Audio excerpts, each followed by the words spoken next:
Oi, meu nome é Clarissa e aqui no meu canal no YouTube eu falo sobre mercado de trabalho e carreira na Alemanha. No vídeo de hoje eu vou falar para vocês sobre 5 tipos de emprego que você pode ter na Alemanha. Começando com o mais conhecido, que é o emprego de tempo integral. Ele é muito parecido com o modelo CLT que a gente tem no Brasil, com a diferença de que a jornada de trabalho semanal aqui na Alemanha é de 40 horas, ao invés de, acho que é 44 no Brasil, se eu não estou enganada. Além disso, aqui na Alemanha não existe a famosa carteira de trabalho assinada, como temos no Brasil. Aqui as pessoas trabalham por contrato de trabalho. E esses contratos, eles podem ser tanto de tempo indeterminado quanto determinado. O contrato de tempo determinado, como o próprio nome sugere, tem uma data para terminar. E aí, quando esse prazo chega, a empresa precisa decidir se vai renovar o contrato ou se vai encerrar o contrato por ali e as partes vão seguir o seu caminho. Geralmente, os contratos de tempo determinado são de 1 ano e a empresa pode escolher renovar por mais 1 ano. Mas depois que o profissional está trabalhando para a mesma empresa por um período de 2 anos com contratos de tempo determinado, a empresa é obrigada a oferecer um contrato de tempo indeterminado ou então encerrar as atividades com aquele profissional. Já o contrato de tempo indeterminado não tem esse prazo para terminar, ele é um contrato que vai para sempre até alguém pedir demissão, basicamente. Uma outra diferença interessante a respeito da jornada de trabalho aqui na Alemanha é em relação ao tempo de pausa. Quando você trabalha entre 6 e 9 horas em um dia de trabalho, a sua pausa, que geralmente é aquele intervalo para o almoço, é de no mínimo 30 minutos. Quando no Brasil, geralmente a pausa de almoço é de 1 hora, né? Além disso, quando você trabalha em período integral aqui na Alemanha, você pode negociar uma jornada de trabalho mais curta. Por exemplo, ao invés de ter um contrato de trabalho de 40 horas por semana, você pode escolher trabalhar 35 horas por semana ou 30 horas, por exemplo. Lógico que isso significa que você vai ter uma redução equivalente no seu salário, né? Para ser compatível com a quantidade de horas que você está trabalhando. Mas, apesar disso, pode ser uma opção muito boa, não é mesmo? Geralmente os pais optam por essa jornada mais curta depois que eles têm filhos, mas isso não significa que só os pais têm esse direito. Todos os profissionais podem pedir uma jornada de trabalho mais curta. Por outro lado, a empresa pode recusar. Se você for aí um profissional, né, muito necessário, muito essencial, pode ser que eles não concordem. O segundo tipo de trabalho que eu queria trazer aqui para vocês é o modelo de terceirizado, que em alemão se chama Leiharbeitnehmer. Basicamente, o que acontece nesse tipo de trabalho é que um empregador cede o seu funcionário para outra empresa para realizar um determinado serviço. E aí a empresa que está emprestando o profissional é paga pela empresa que está recebendo o profissional. Geralmente esse tipo de contrato acontece quando uma empresa precisa de um expert em algum assunto com urgência, porque como eu já mencionei em outros vídeos, os processos seletivos aqui na Alemanha eles são super longos e bem burocráticos e tal. E aí quando uma empresa precisa de um expert com urgência, ela busca uma outra empresa que seja referência naquele mercado para ver se de repente elas têm algum profissional disponível. Vamos dar um exemplo de como isso poderia funcionar na prática. Digamos que temos lá a empresa Azul e a empresa Azul está precisando de um engenheiro eletricista que tenha muito conhecimento em baterias inteligentes, mas que também seja expert em programação em MATLAB. Da onde tirei esse exemplo? Não sei. Aí vem a empresa vermelha e diz assim: olha, a gente tem o Zezinho aqui, que é um excelente profissional, excelente funcionário e que por acaso tem todas as competências aí que vocês estão procurando. Quanto você quer me pagar para ter o Zezinho na sua empresa pelos próximos 12 meses desenvolvendo o seu projeto de bateria? Esse valor que a empresa Azul vai pagar para a empresa vermelha é o suficiente para cobrir o salário que a empresa vermelha já pagava ao funcionário Zezinho, com um extra ali, digamos, como se fosse uma comissão que a empresa Azul está pagando para a empresa vermelha por ter emprestado aí esse funcionário. Nesse modelo de negócio, o contrato do Zezinho continua sendo com a empresa vermelha, então quem é responsável pelo salário dele, quem aprova férias, tudo isso ainda é a empresa vermelha, mas a empresa vermelha tem um contrato de terceirização com a empresa Azul.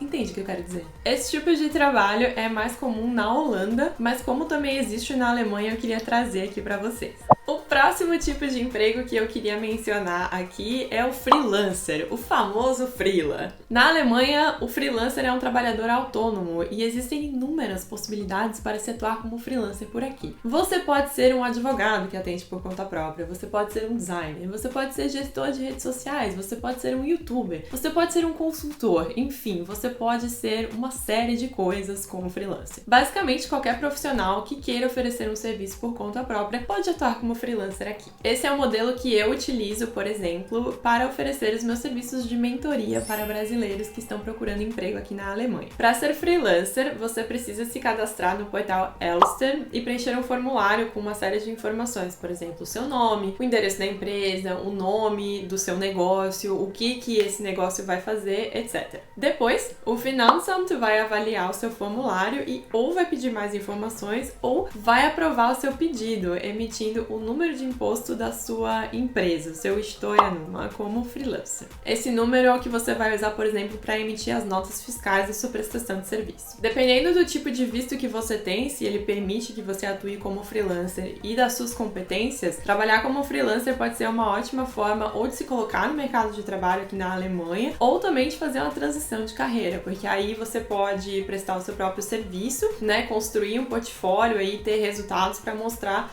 para o seu próximo empregador.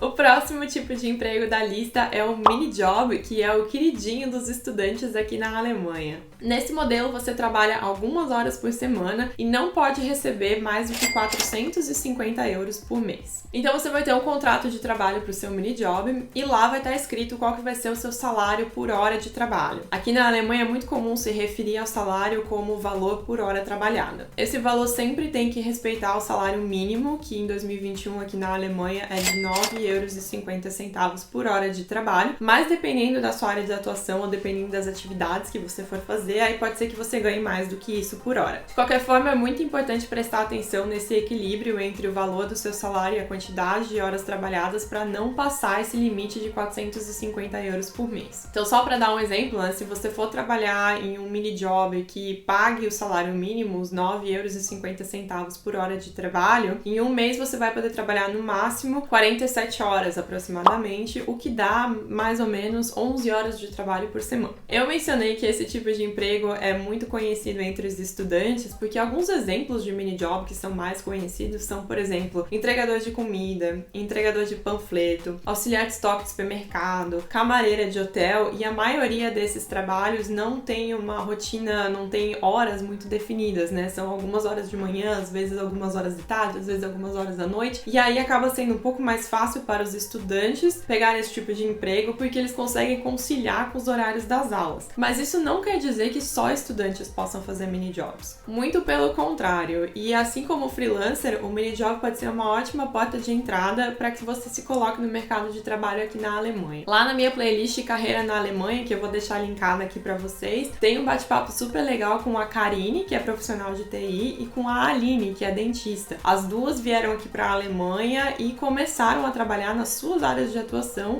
em mini jobs. Aposto que você não sabia que isso era possível.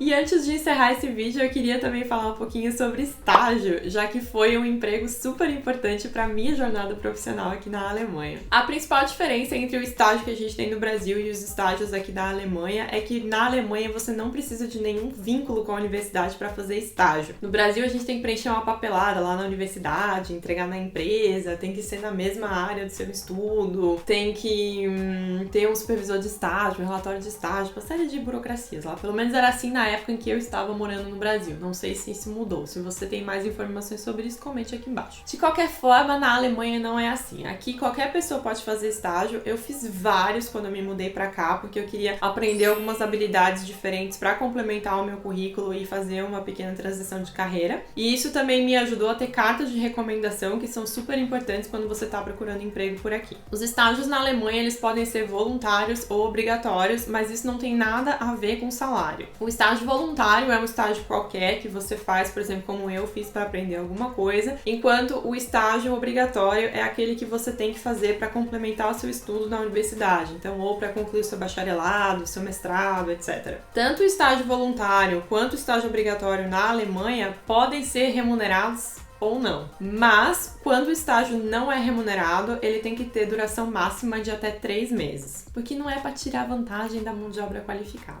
Já no Brasil, a gente costuma chamar o estágio não remunerado de voluntário. Então tome muito cuidado quando você for listar os seus estágios no currículo que você vai usar aqui na Alemanha, para não traduzir de forma equivocada essas nomenclaturas e gerar confusão, tudo bem?